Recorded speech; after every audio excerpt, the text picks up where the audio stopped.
Krishna. I just want to see. Hare Krishna. Yeah. Hare Krishna. You. Okay. So let's get started. So sorry for the delay. Actually, even I had to leave early today, but somehow it's Krishna's will that I spend some more time with all of you. So start then. So this will be the agenda for today. Okay. I'll share my screen just.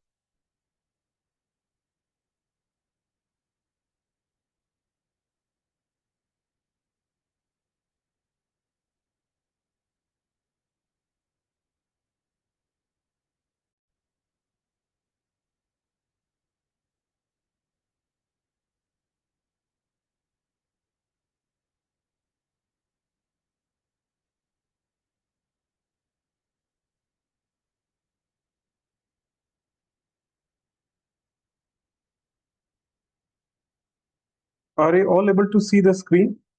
The big one? Can anyone please confirm? Yes, Prabhuji. Okay. So actually, I've written it as 39 to 41. Yeah, 39 to 41 because like I'll be traveling tomorrow. So I really don't have much time today. I just need to wrap up as soon as possible. But yeah, it's not that I'm going to hurry through all the shlokas. I'll give the proper explanation.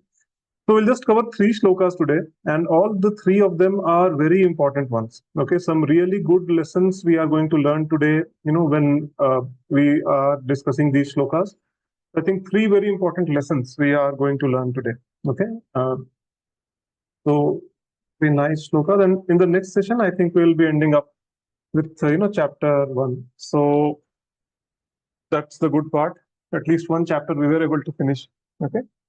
So as usual, I'll try to dedicate this session to the founder Acharya of ISKCON, His Divine Grace A.C. Bhaktivedanta Swami Srila Prabhupada Ki Jai.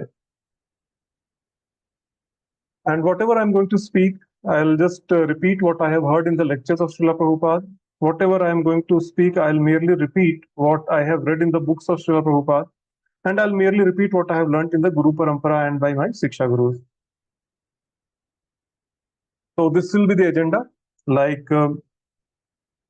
first we'll do the Mangalacharan as usual. We'll invoke some auspiciousness by chanting some pranam mantras. Then we'll discuss the shlokas 39 to 41 and then question and answers. So since these, as I said earlier, these 3 shlokas are very important ones, especially their explanation and their purport are very important. So I would also request you that once we are done with this session, please go back home and try to read. Okay, read the Bhagavad Gita every day. Actually, we should try to do that. But specifically, these 3 shlokas are very important. Some very good takeaways are there. Okay, and then after that, I would also encourage you, all of you, to ask as many questions, following after the sessions, following the session, and then please share your realization in the video, that we upload on YouTube. Okay, so that also gives us a lot of visibility. So this is all about the agenda, and I'll start chanting some pranam mantras. Those who know this can remain on mute and repeat after me. Those who don't know, please just listen very carefully, because listening is also very, very purifying. Om Jnanatimirandhasya Jnananjana Shalakaya Chakshurunmilitam Yena Tasmai Shri Guruve Namaha Shri Chaitanya Manobhishtam Sthapitam Yena Bhutale Swayam Rupa Kadamahayam Dadati Swapadantikam Vandeham Shri Gururo Shri Yuta Padkamalam Shri Gurun Vaishnavamscha Shri Rupam Sagrajatam Sahagana Raghunathanvitam Tam Sajivam Sadvaitam Savadhutam Parijana Sahitam Krishna Chaitanya Devam Shri Radha Krishna Padan Sahagan Lalita Shri Vishakhan Vitamscha He Krishna Karuna Sindhu Deen Bandho Jagatpate Gopesh Gopika Kanta Radha Kanta Namastute Tapt Kanchana Gaurangi Radhe Vrindavaneshwari Vrishabhanusute Devi Pranamami Haripriya Vancha Kalpatarubhyascha Kripa Sindhubhya Evacha Patitanam Pavanebhyo Vaishnavebhyo Namo Namah Namo Mahavadanyaya Krishna Prem Pradayate Krishnaya Krishna Chaitanya Namine Gauratvishe Namah Namo Om Vishnu Padaya Krishna Pristhaya Bhutale Srimate Bhakti Vedanta Swaminiti Namine Namaste Saraswate Deve Gauravani Pracharine Nirvishesha Shunyavadi Paschatya Deshatarine Jai Shri Krishna Chaitanya Prabhu Nityananda Shri Advaita Gadadhara Srivasadi Gaur Bhaktivinoda Hare Krishna Krishna Krishna Hare Hare Hare Rama Rama Rama Hare Hare Mukam karoti vachalam pangum langate yatpipatam ham vande Shri Gurum Deenatarinam Paramananda Madhavam Shri Chaitanya Ishwaram Priyo Sat. Thank you so much. Now, let's straight away go to the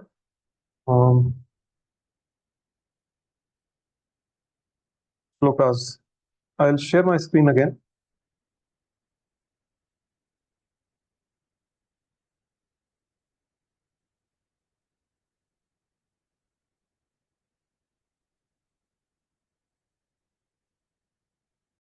Okay, so is it visible nicely, the screen? Yes, Prabhuji. Okay. So who wants to go first today? Let me just pick in order actually. So I can see Ivana Mataji first. Mataji, would you like to go first? Okay, Ivana Mataji has raised her hand. Yeah, please go ahead, Mataji. Okay. I can't hear you. Do I Yeah. repeat after you or? Yeah. So I'll just try to read the slokas and you can just repeat after me. Okay. Brahmana Kshatriya. Okay, sorry, not this one. Yeah. So this is the one. Ulakshaye pranashyanti. Kulashe pranashyanti. Kuladharmaha sanatanaha. Kuladharma sanatanaha. Dharme nashte kulam kritsan. Dharme nashte kulam krishtam. Adharmo bhi bhavatyuta. Adharmo bhi bhavatyata. You can read just the translations, Mataji. With the destruction of the dynasty, the eternal family tradition is vanquished, and thus the rest of the family becomes involved in religion. So thank you so much. And yeah, so according to this particular verse, like what we have seen, some very important things we need to see. Okay, so in the purport, let's see what Srila Prabhupada is saying, that according to Varnashram institution. Okay, so first let's discuss what this Varnashram is. Okay. So this Varnashram system, as you know, like most of the people basically confused with the caste system. Okay, and it's very different from the caste system. And at a lot of times, even ISKCON has been accused of creating a divide in the society because we speak so much about this Varnashram, and mistakenly people take it to be the caste system and they think that okay, we are just talking about the four Varnas actually. So this is not the case. Basically, Varnashram is very different from the caste system, and it is the natural division which occurs in every society. Okay, irrespective of the fact whether a particular society follows this, a caste system or not, it doesn't matter. This Varnashram will always be there. Okay, because this Varnashram has been created by none other than Lord Krishna himself. Okay, in the Bhagavad Gita, Krishna says, Chatur Varnyam Maya Srishtam Guna Karma Vibhagasha. Okay, now this is very important thing to note here, right? He's saying Chatur Varnyam Maya Srishtam. That means the four Varnas that I have created, Brahman, Kshatriya, Vaishya, and Shudra, they have been created by me. And then he's saying Guna Karma Vibhagasha. That means it has been done on the basis of the guna and the karma of an individual. Okay. Nowhere it has been mentioned that this Varnashram basically depends upon the birth of an individual. Okay. That means the way we follow the caste system today, that the son or the daughter of a Brahman is a Brahman, son or daughter of maybe a Rajput or is a Rajput, and like that. That is not the correct way of segregation. Okay. It's entirely wrong, basically, right? What Krishna is saying, that it is being segregated on the basis of guna. That means there are three modes of material nature. Okay, the mode of goodness, mode of passion, and mode of ignorance. That is satogun, rajogun, and tamogun. Okay, the guna which is more predominant in one individual actually decides what kind of behavior he or she will exhibit. Okay, so based on that, and based on the work that we do, okay, the karma, okay. On these two bases only, this entire society is divided into four varnas, basically, okay.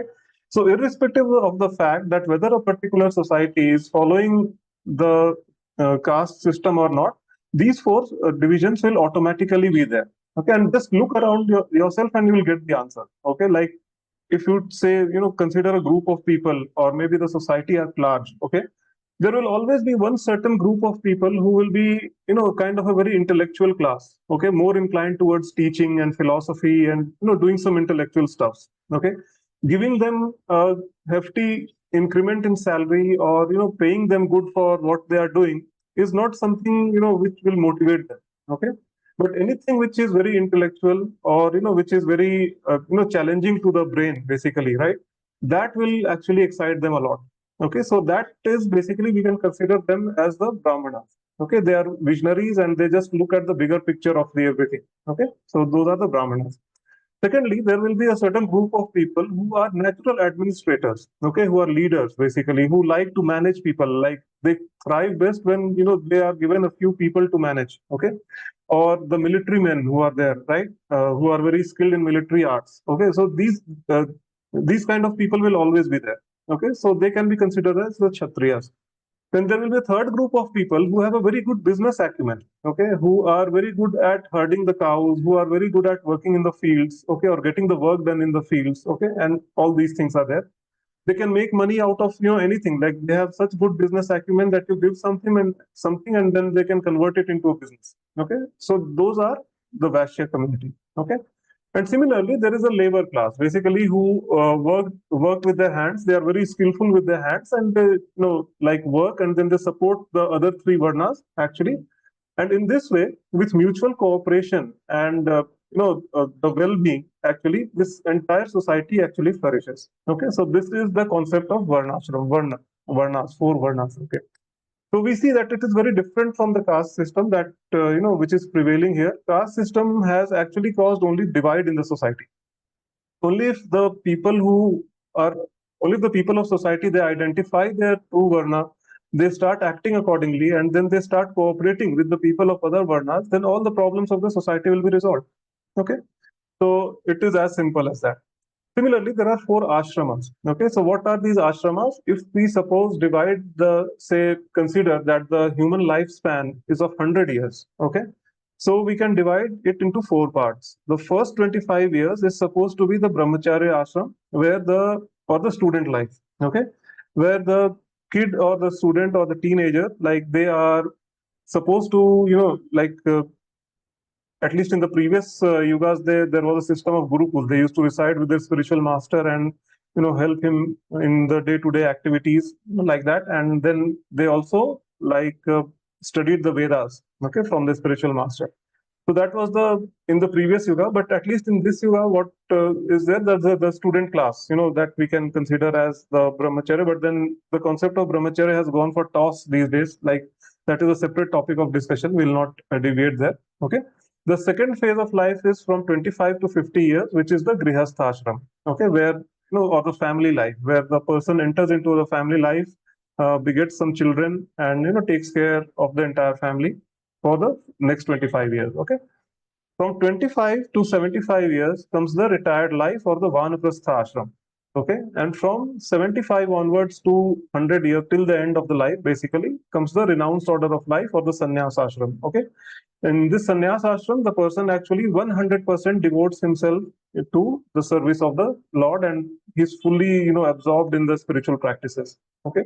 So these are the four varnas and four ashramas that has been, given in our Vedas, in our scriptures, basically. And what happens when we try to follow this varnashram system very seriously, then slowly and gradually the entire society, no matter to which particular varna or which particular ashram we belong, we slowly or gradually start making progress. And ultimately, we end up perfecting our human life. And what is that perfection of human life? That is to break the cycle of birth and death. Okay. So this is the importance of varnashram. But unfortunately, in Kali Yuga, everything has gone for a toss. Okay, because first of all, in Kali Yuga, most of the people are in the mode of passion and ignorance. Okay, So there are no Brahmanas. I'll tell you, like it's a fact. Like completely, Kali Yuga is devoid of Brahmanas. Even the other Varnas, like we are not very sure. Sometimes we show some. Very occasionally we show some, mode of goodness. We are in the mode of goodness. Sometimes, mostly, we are in the mode of passion, and then towards the night time, we are in the mode of ignorance. That kind of things are going on. So that's why Srila Prabhupada used to say that in Kali Yuga, everything is topsy-turvy, right? It's very difficult to understand which particular, Varna a person belongs to. Okay. That is why in the Shastras also, it has been clearly mentioned that Kalo Shudra Sambhava, that in Kali Yuga, everyone is a Shudra. So what can be done in case of, in this case, like, uh, there were different set of responsibilities for each and every Varna.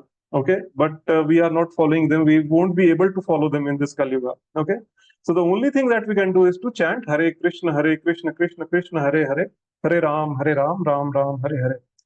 Just chanting, reading the Bhagavad Gita. Bhagavad Gita is the best life manual that we have. Okay, so by reading that, we can simply just follow the do's and don'ts which the Bhagavad Gita gives, and automatically our lives will be perfected. Okay. So this is the importance of Varnashram system. Although it's not prevalent anymore, it has been corrupted in the form of the today's modern day caste system that we see. So yes, I mean, this is what our scriptures have to say about Varnashram. Okay, so this is first thing. Second thing, what Arjun says here is that by destruction of dynasty, the eternal family tradition is vanquished, and thus the rest of the family becomes involved in religion. Right. So now, very important thing, that how this destruction will lead to irreligion. Destruction of family leads to irreligion. So it so happens that all the elder members of the society, okay, basically they are the experienced folks, and they are supposed to guide the younger members. Okay, that what to do, what not to do, what is the ritualistic practices that have to be done on these occasions, like that. Just imagine if, suppose, all the elder members of the family are killed. Okay, then what will happen? Obviously, there will be no one left to guide the younger folks, and it's quite likely that they will start living life according to their own sweet will. Okay, they will simply not follow any ritualistic rules and regulations, and then that means they will become irreligious slowly. Okay, and in this way, the entire family tradition will be destroyed, and the whole society will slowly, degrade with irreligious values, and then ultimately it will be completely destroyed. Okay, so this is the importance of the elder folks, okay, of the society. So this is what Arjun was very skeptical about, that if in this war all the elder folks of his dynasty are killed, then there will be no one left to guide the younger ones, and the younger ones will actually, indulge into irreligious practices, and then finally the ultimate destruction of the family will happen. Okay, no one will be left there. So a very important teaching, that we can get from this particular verse, okay, that even in today's age, like what we see is that we are completely into nuclear families. Okay, like maybe husband, wife, one or two kids maximum. Okay, in some cases there are three, but then those are also becoming, rare cases these days. Okay, so there is no elder person in the family to guide us. Okay, I mean, those who are maybe the localites, they can live with their parents. We have seen, but then they also slowly they are preferring to move out. Because they want to live life in their own way. Citing the reasons of privacy and so many things. So there are no elder members to basically guide the younger generation. So what to do in this kind of a scenario? Okay, and this is where Bhagavad Gita and the association of devotees come into picture. Yes, because simply by reading the Bhagavad Gita and simply by following what Bhagavad Gita is asking us to do, we can perfect the human life. Actually, we can break this cycle of life, death, and rebirth. We will never ever indulge into the irreligious practices.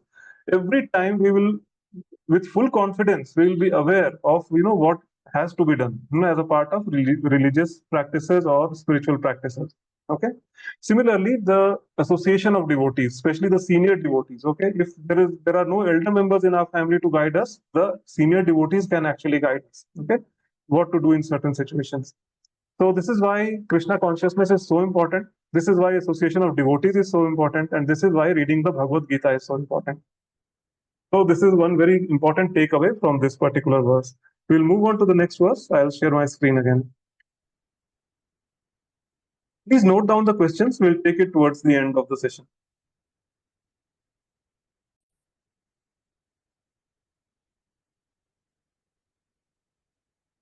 Okay.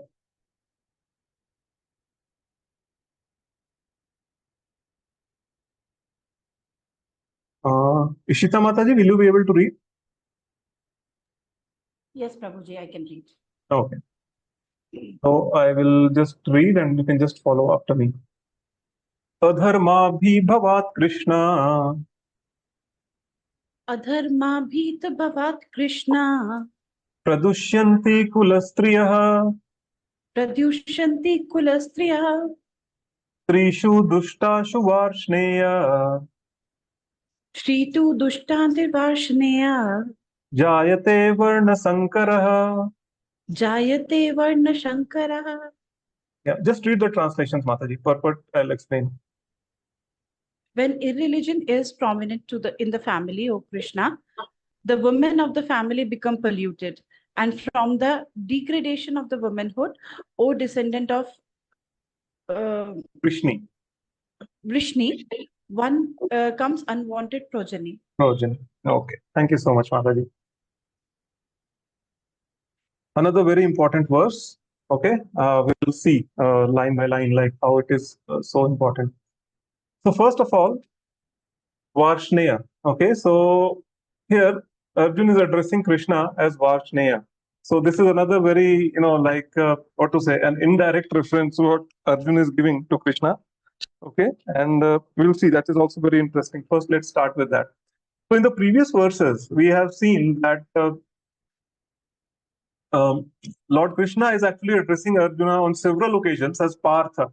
Okay, Partha means the son of Pritha or Kunti. And we have seen in the previous sessions that how Kunti was named Pritha, right? And how she was later on named Kunti. Okay, so Krishna actually deliberately uses this term Parth every time just to remind Arjun that he is coming in the dynasty of great Kshatriyas. Okay, Kshatriyas like and Kunti was basically the sister of Krishna's father Vasudeva, right? So Krishna is saying that, okay, my father was also a Kshatriya and your mother Kunti is the sister of my father. So like, you are also a Kshatriya, she is also Kshatrani. So you are also a Kshatriya. So why are you showing so much of cowardice and, kind-heartedness towards the Kauravas? Just stand up and fight, right? This is what Krishna was trying to do when he was addressing Arjuna as Kaunteya or Pritha, or Partha, right? So now this time Arjun is also referring to him as Varshneya, right? So indirectly in this particular verse, Arjun is trying to say that, oh descendant of Vrishni, just imagine if you were standing in my place and your whole Vrishni dynasty was about to be destroyed, how would you feel, right? So that is the reason why he is indirectly trying to say that, okay, I don't want to fight. Right. So these are some internal things that we can analyze with this verse. Another very important thing what is being mentioned here, that when irreligion is prominent, the women of the family become polluted. Okay, now this is very important thing to understand. Just give me a second. Technical issues today. Okay. Okay, so in this scenario, what Arjun is saying is, that the women become polluted. Now, that is something which we will try to understand now. How does that happen? Okay. So, if you consider any particular society, okay, any society for that matter, there are two most important pillars of any society. Okay, most important and very strong pillars of any society. Okay, they are one, women, and second are the children. Why? Because women or the womanhood, basically, they are the ones who actually spend most of the times with the kids, especially when the kids are growing up. Okay, and because kids are spending so much time with the women, I mean, they are learning so much from them. Okay, all the initial teachings are basically imparted to the kids by women. Okay, so just imagine if this particular this womanhood itself is polluted, then what kind of the what kind of children we'll bring up, in the society, right?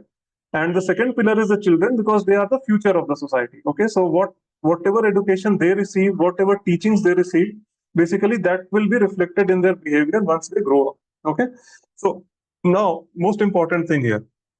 So that is the reason why all our Vedas and Vedic scriptures, they lay a lot of stress on protecting women and children. Okay, that in all the circumstances, women and children should be protected. Okay, because they are the future, and they are the two pillars on which the existence of entire society depends. Okay, so now what happens here? What Arjun is saying, that when the irreligion is prominent, oh Krishna, the women of the family become polluted. How the women of the family will become polluted if the irreligion is prominent? So just imagine that if all the male members and the elders are killed, okay, in the battlefield, okay, then what will happen? Women and children will be left alone, completely unprotected. Okay. So in that scenario, what happens? Irresponsible men will definitely take advantage of the women who have been left alone. They will drag them into adultery. Forcibly, they will drag them to adultery, and then this will lead to unwanted progeny. Okay. Now, another question is that now these women and children are innocent, so they are forcibly dragged by irreligious men and irresponsible men. Once all the male members and the elders of the society are killed. So, how is this adultery going to, give rise to unwanted progeny? Now, this is where the concept of Garbhadhan Sanskar comes in. Okay, so in a human life, like there are a lot of sanskars that we have to perform. Okay, we at the time of birth of a child, like there are certain ritualistic processes of purification that we do, right? And then when I don't know how much prevalent it is these days, but especially like people who belong to Brahmin class, they actually do something known as Upnayan Sanskar, where they take the sacred thread, and they have to wear it for their entire life. Okay, so that is another sanskar that we do. Then as we grow up, we have to people get married basically. So that is known as Pani Grahan Sanskar. Okay, that means a woman is basically tied in the knot of the marriage with a man. Okay, so that is the Pani Grahan Sanskar. And then finally, towards the end of the life, that we all know that there are some sanskaras which are known as the Antim Sanskar that we do, once the person dies. So, but one very important sanskara that we have completely forgotten these days is the Garbhadhan Sanskar. Okay, what happens in the Garbhadhan Sanskar is that before a couple actually, conceives a child, okay, when they're planning a baby, basically. Okay, so it was not like in the previous yugas, it was not like Kali Yuga. Okay, that just like cats and dogs, people get married and then they just unite out of impulse, and then kids are born. No, it was not like that. So previously, when they were planning a child, big planning was done. Okay, like they used to go to some sages or some rishis initially to seek their blessings first. They just used to divulge their plan that, okay, we are planning to have a baby, so please bless us with that. So all the rishis and the sages were invited at the home, and it was a big occasion at that time. They used to take the blessings, and the sages would actually look up all the charts and everything, and then they used to tell them the right time, when they can unite and they can conceive the baby. So during that period, the couple actually followed complete celibacy, and a lot of rules and regulations, some regulatory processes they had to follow. And during all these time, they completely indulge themselves into spiritual activities. Okay, like listening about the name, form, qualities, and pastimes of the Lord, so that the consciousness is like that. Okay, and with that consciousness, when the right time came, the couple used to unite, and then the baby was born. So when this happens, what happens is that we get a Vaikuntha child. What is a Vaikuntha child? That means the child, that child for whom this particular birth is the last birth. Okay, like after that they will just go back home, back to Krishna.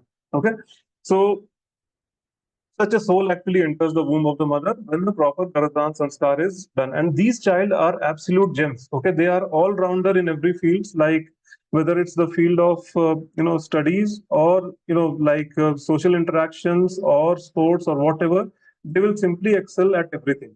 Okay, but we hardly see those kind of kids these days. Why? Because there is no Garbhadan Sanskar. So now what happens? So this is what, how important the consciousness of the couple is, when they are uniting actually. Now, when religion actually is prominent, as Arjun is saying in this particular verse, what is happening? That there is no consciousness, like at least from the side of the men, like the consciousness will be completely gone, right? They are into that animal consciousness when they are forcibly bringing women into adultery, right? So then what happens is with that kind of consciousness, what will happen? Demoniac kids will be born, okay? And this is the most important takeaway, like from this particular verse, that just see around, okay? Just because we are not doing Garbhadan Sanskar, we are simply acting impulsively today. What is happening?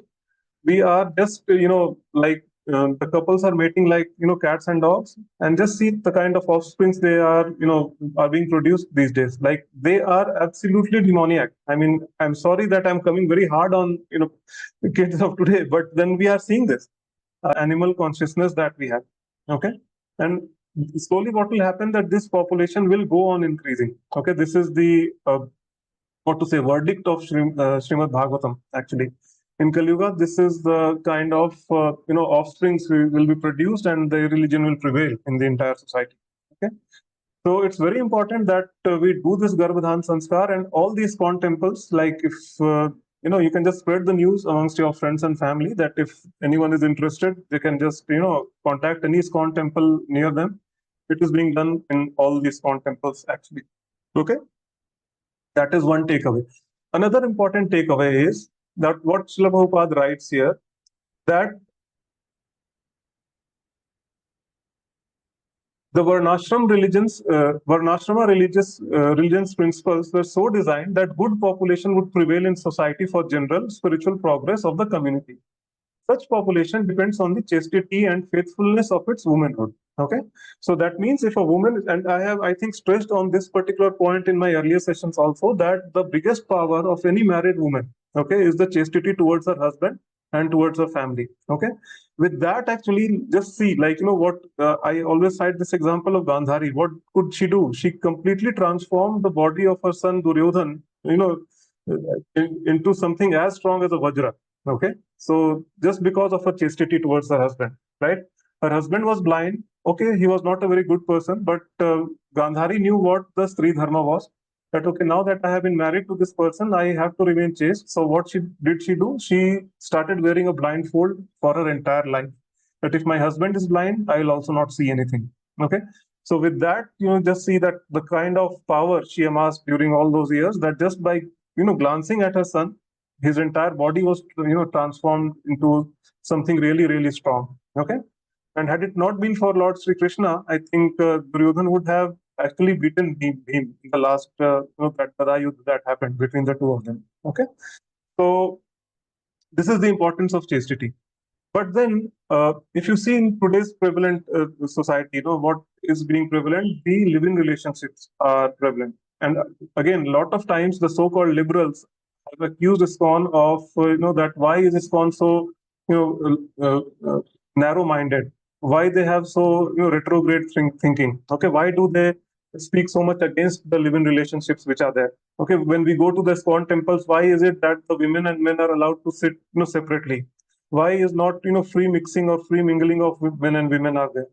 So because these people, they don't understand the basic science of Garbhadan Sanskar.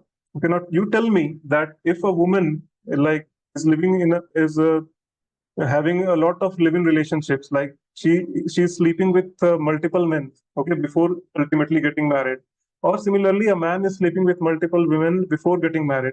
This is a kind of addiction, right? Now you tell me that once this man or this woman gets married, how much chaste they will be towards their spouse, how much loyal they will be towards their spouse. It's just not possible. Okay, the moment they see someone from the opposite gender, they will be simply attracted towards them.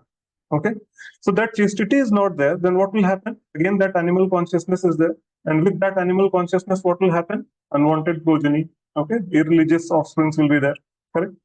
So this is a deep science, deep subtle science, okay, which people don't understand these days, and they simply, in the name of what to say, liberal mindset or open-mindedness or open society, open culture, they are simply criticizing ISKCON or the other paramparas, or I mean the other sampradayas who are actually vouching for making the society more streamlined and more like full of good population, basically, right?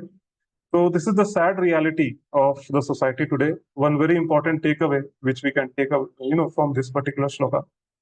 Okay, so that brings us to the last shloka of the day. I'll share my screen again.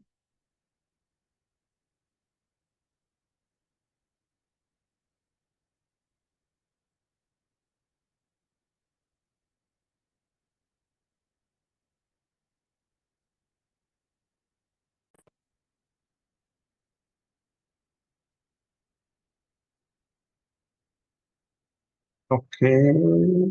So, Shweta Mataji, would you like to read? Hare Krishna, Prabhuji. Yes, Prabhuji. Yeah. So please repeat after me. Sankaro Narakayeva Shankaro Naraka Kulagnanam Kulasya Cha Kulajnanam Kulasya Cha Patanti Pitaro Yesham Patanti Pitaro Hesham Lupta Pindodaka Kriya. Rupta Pindodara Dakakriyaha. Please read the Trans- translation, Mataji. Yeah, purport I'll explain. Yes. Yeah. Translation.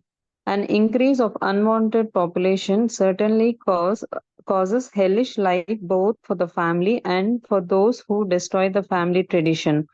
The ancestors of such corrupt families fall down because the performances for offering them food and water are entirely stopped. Okay. Yes. Hare Krishna. Yeah. This is a very important verse again. It's laying so much stress on the Pindadan or the Pindodaka Kriya that we do for our forefathers, actually. Okay.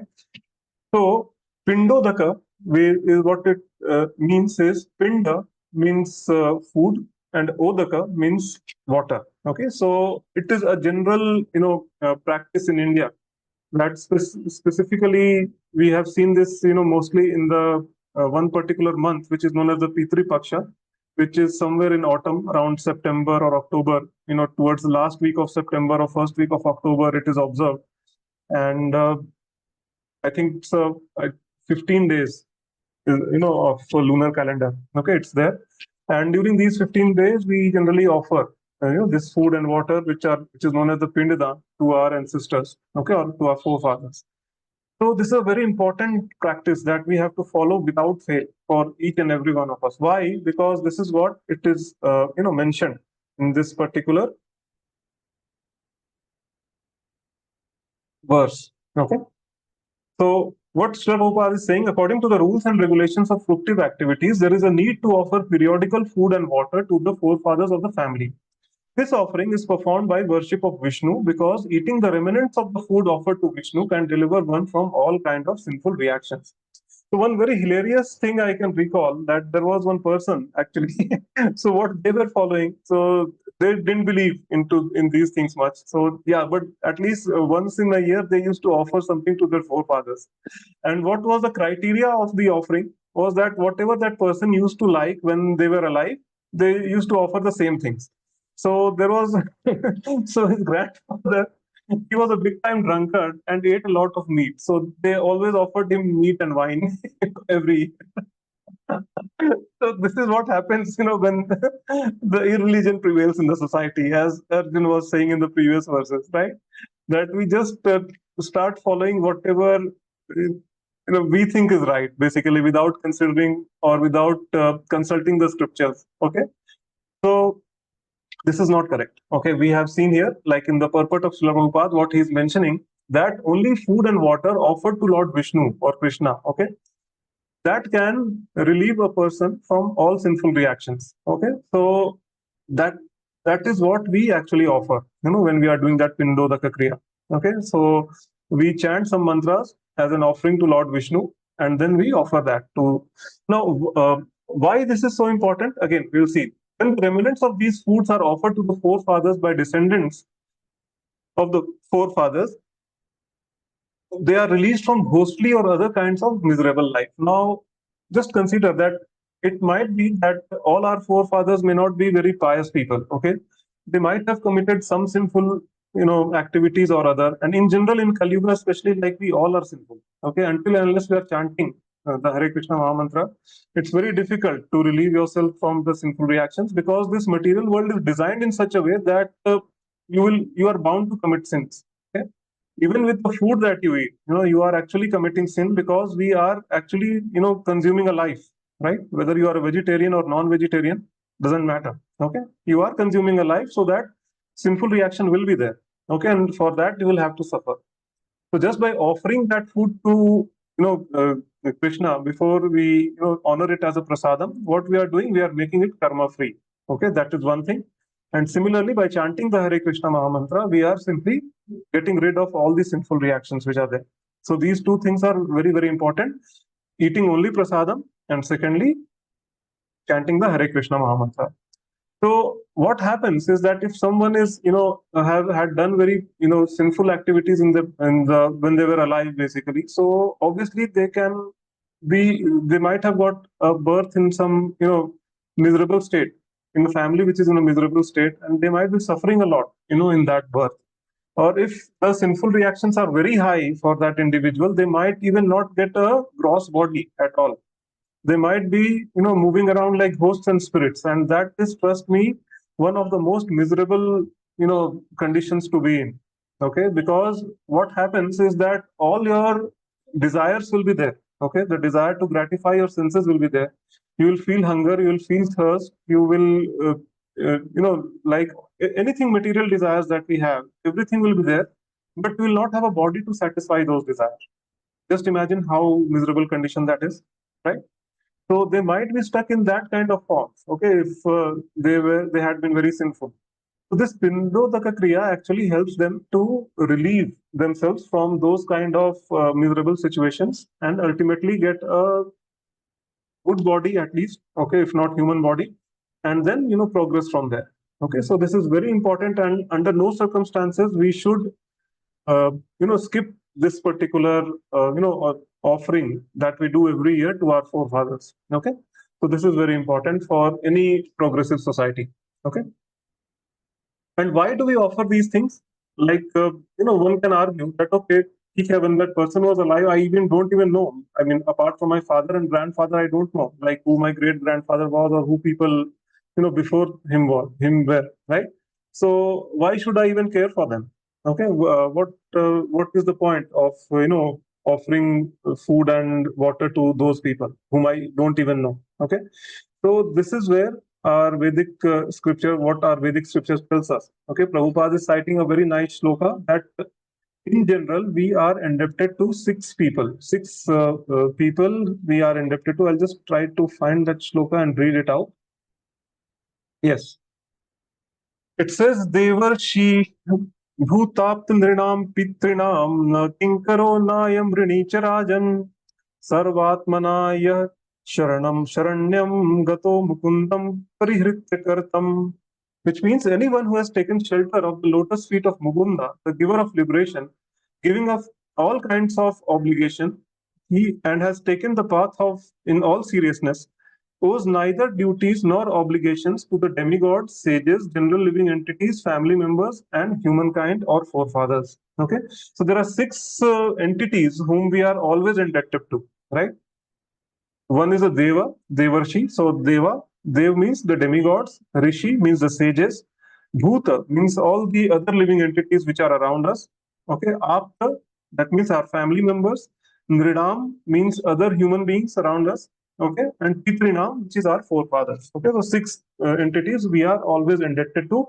Why? Because we have our very life is because of them. Our very existence is because of them. Okay, for example, just imagine the demigods. Okay, the Surya Dev, it gives us light and heat, and because of which life flourishes on this planet. Okay, the Pavan Dev gives us air to breathe.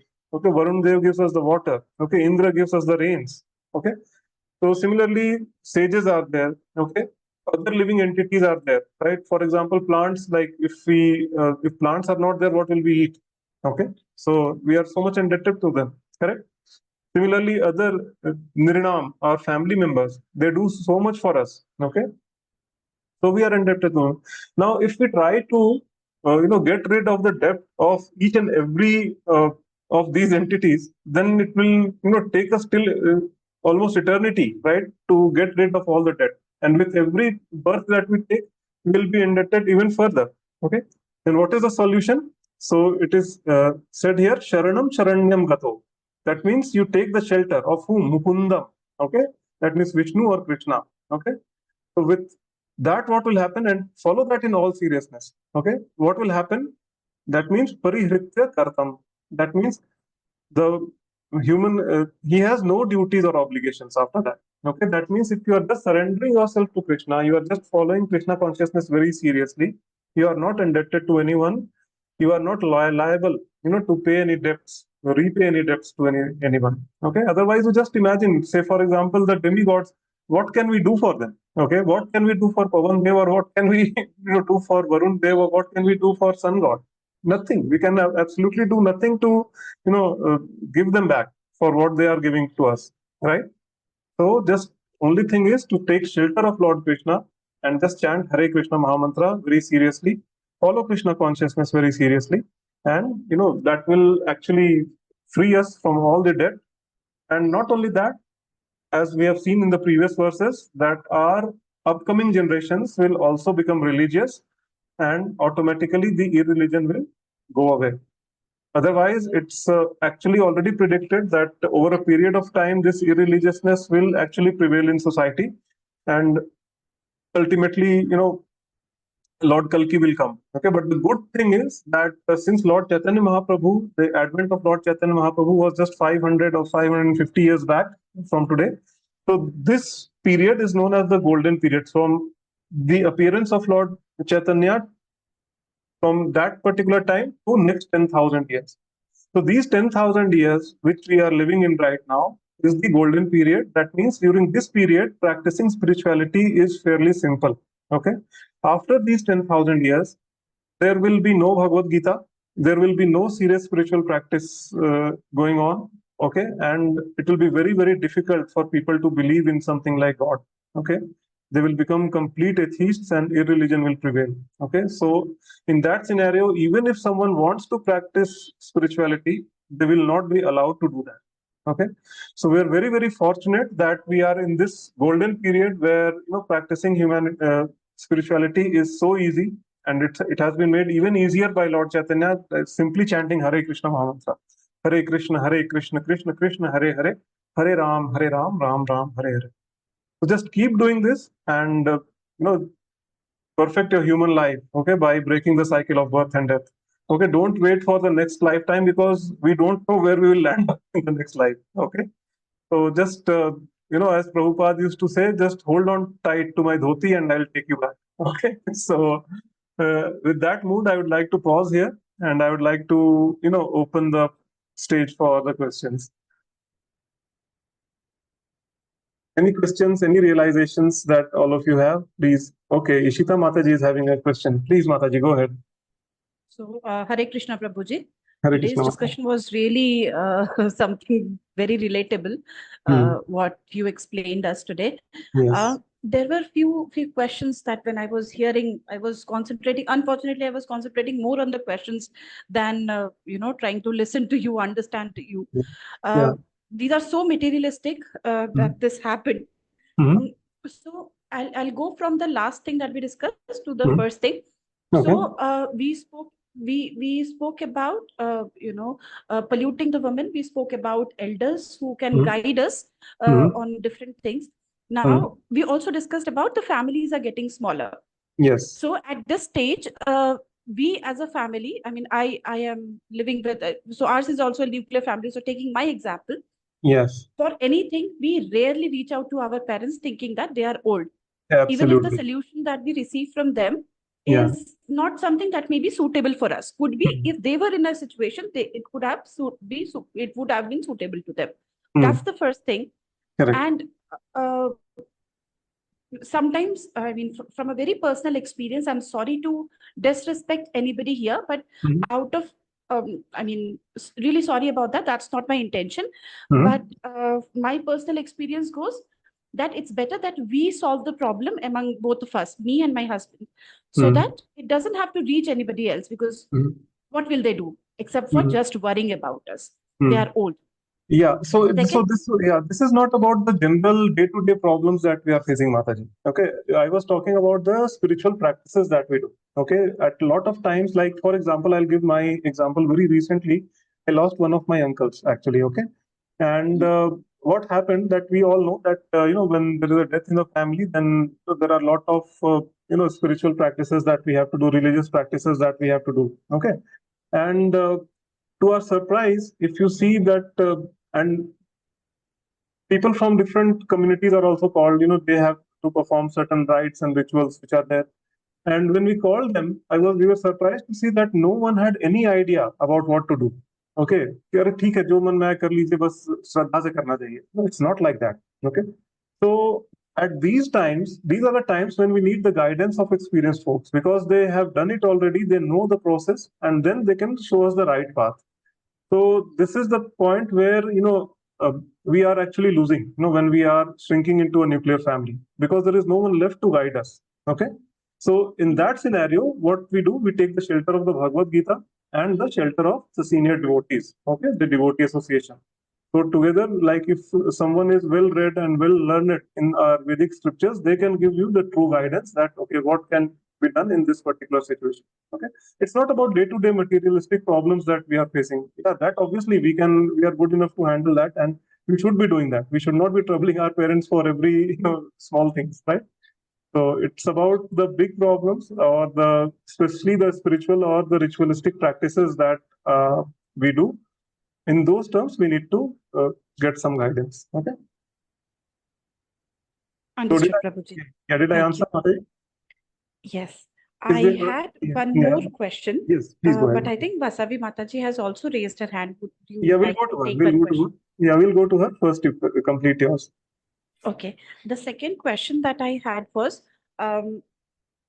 in this, I mean, you spoke about different rituals that should be practiced before planning a child. I don't think I don't have No one any does that, clue Mataji. about it. No one does that. Yeah. Even I am just like that, born like that. So see, that is the reason why, Mataji.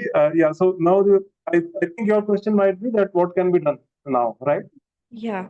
Yes. Yes, So absolutely. nothing. So the thing is that you are already on the right path. Okay. That since you are on a Saturday evening, you are sitting in a devotee association, that itself shows that Krishna is merciful on you. See, it always remember one thing, that Krishna chooses the devotees. Okay. No matter how much we want, desire to practice the spirituality actually comes from within, because Krishna is seated within our hearts. Sarvasya chaham hridhi sannivishto matta smritir jnanam apohonam cha. Okay, I give them the knowledge, remembrance, and forgetfulness. This is what Krishna is saying. Okay, so if you are sitting in this particular session, then that means you are already on the right track, and then you don't need to worry. Because see, even all of us, like most of, if you see 99% of the society, they do not have any clue about this Garbhadan Sanskar, right? So if you look at my life, like how I became a devotee, it is like, I don't know, I sometimes feel very comic situation that I was just, picked up from a street and made a devotee, just like that. Okay. So in my not even in my weirdest dreams, I would have thought that I would be sitting here giving a class on Bhagavad Gita. Okay, and giving a class on Srimad Bhagavatam at our center, right? This was something which was completely unimaginable for me. Okay, I was singing some random Bollywood songs and recording them, having a separate YouTube channel. These were the activities that I was doing, right? So it's okay. Like in this Kali Yuga, I know it's everything is topsy turvy, but from this point on, now that you know it, just try to spread the word so that any couple who are planning to have a baby in the near future, they also have this idea, and then they can get a nice, Vaikuntha child in the womb of the mother, right? So this is the whole intent. That way, I find myself very lucky Yes. because my mom told me when you think about having a child, becoming a mother, Mhm. just say, so in my family, my mother says Narayan a lot, the word Yes. Narayan. Yeah, I mean, if already, she's yeah. in pain, she will say, oh, Narayan. Correct. That way she will say. Right. So, yeah, so I was lucky Awesome. I that think my you mom got a very good explained me guidance. that. I think you got a Yeah. very good guidance. So just train your kid from this very age itself, okay? And then just see they will just grow up into some wonderful human beings actually. Hare Krishna. Prabhuji. Yeah. Okay. Vasami Mataji, you can go next. Hare Krishna, Prabhuji. Hare Krishna Mataji. Dandavat pranam. Prabhu, just this was regarding Hmm. we can approach our elders for Hmm. whatever religious practice we want. Yes. What if even those people, Hmm. even if they know it, Hmm. they're not ready to tell you, That is or the then, yeah. and they maybe they don't know. Hmm. And if we go to these dikshits, Hmm. that is the purohits in pandits, Hmm. they will give us a very prolonged procedure, which we will not be able to do it. Hmm. This I'm telling you because I'm in a joint family Hmm. and I cannot just decide things. Yes. Yes. No, How do we go yeah, about? so when you cannot decide, Mataji, then you just play your part. Okay, what can you do? You can just give a suggestion. Okay, so But somewhere we will be knowing that this is not it, this is the other way which we have to do. yeah, then it's fine. Like there's a part like the part that you have to play. Okay, just as I always cite example of Gandhari. Gandhari always knew that her husband is not right. Okay, but Yeah. then yeah, she knew what the Stri Dharma was. Okay, so knowing that, you just remain within your limitations, but then always offer an advice. Okay, that okay, we can take some inputs from ISKCON devotees, some senior devotees of ISKCON, or maybe we can read the Bhagavad Gita every day. That might give us some insights on what we have to do, what not to do. And ultimate decision, yes, since you are in a joint family, then obviously the elders will take the ultimate call. But I think there is no stopping. Even I grew up in a joint family, so I know that there is no stopping from giving an advice and doing your bit. Okay, so don't just remain silent. If you see something is going wrong, just at least in a polite and a humble way, just say that okay, I feel that this should be done or this should not be done, and then leave the rest to the elders. Yeah, whatever call they take. Okay. Just Even follow if they your dharma. criticize me, Sorry, Mataji, can you please come again? even if they criticize me, No, so because that's what. I'm the youngest of all. Okay. And the minute I say something, or she behaves like, she knows everything. Like, So should I maybe ignore that and just tell whatever I want to tell? yeah, in a humble way, you can just say. But yeah, if that is the case, then yeah, I think that is subject to, it's a very subjective question then, right? Like what is the environment at your home and all those things. That will be also considered. But as far as possible, try to do your bit. That is the bottom line. Yeah. Thank you, Prabhuji. Yeah. Hare Krishna Mataji. Because see, ultimately, one thing always remember that all of us, Srila Prabhupada always used to say, okay, that all of us are riding our own planes. When a plane, an aeroplane is on the runway, it's grounded, then there are a lot of support staff, ground staff is there to take care of it. Okay, but once it takes off, ultimately it's only in the hands of pilot. Okay, we all are pilots of our own plane. We have to break the cycle of life and death first for ourselves and then for people around us. Okay, so just think on those lines and then take the call like what is best. Okay. Thank you, Prabhuji. Yeah. Hare Krishna. Anyone else?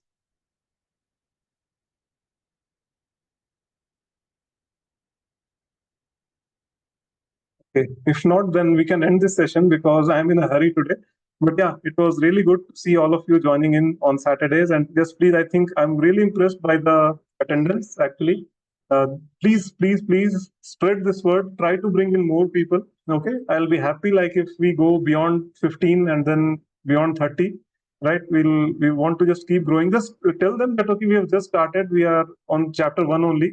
So they have not missed out something big actually. Okay, they will not miss out anything big until unless we reach the mid part of the Bhagavad Gita. Okay, so we have so much of time. Okay, just try to bring in more people, all of you whom just keep spreading the word, and then yes, we'll take it from there. Thank you so much again, everyone. Hare Krishna. Hare Krishna. Hare Krishna. Hare Krishna. Thank you, Prabhuji. Hare Krishna. Thank you, Prabhuji.